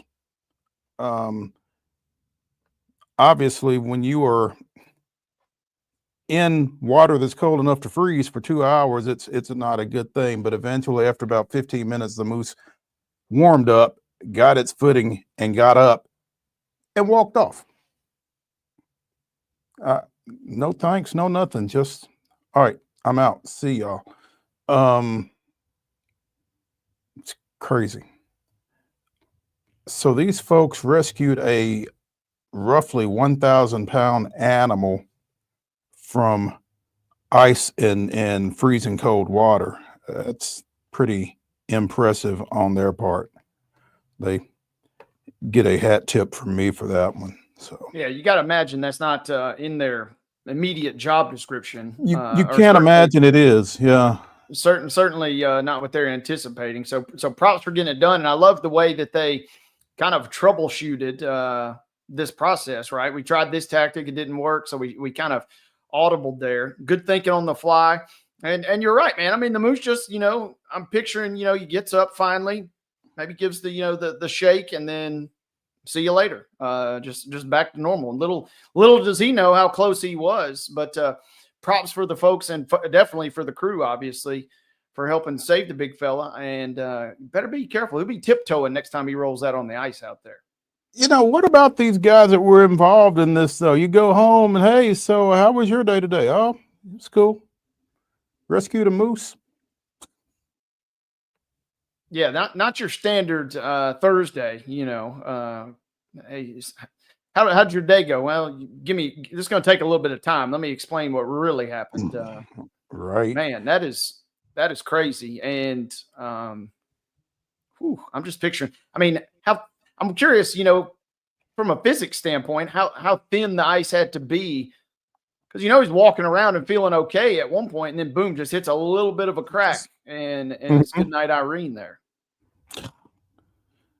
Speaking of ice, from Buffalo, a Canadian freighter with 17 people on board got stuck in the Lake Erie ice coming out of Buffalo. Coast Guard had to come in with ice breaking equipment to free the 663-foot Manitoulin that had dropped off a load of wheat and was headed back to Ontario. Became stuck in ice, rapidly forming in sub-zero temperatures off the shoreline of Buffalo. It was stuck for a day before the Coast Guard could get them out. We just haven't had a bad winter in quite a while. So now that we've had one and people haven't seen this for a bit, they're like, what's going on? Says a search and rescue specialist with the Coast Guard. But, the boat wasn't damaged. Everybody was safe. And the Coast Guard was able to break up the ice around the ship the next day and get them freed up. But that's wild and wacky. And that is Wild and Wacky Wednesday here on Main Sports Today. That's going to do it for us. Be sure and come back tomorrow at 2 o'clock for Throwback Thursday in Coach's Corner. So we will see y'all again 2 o'clock tomorrow. Have a great day.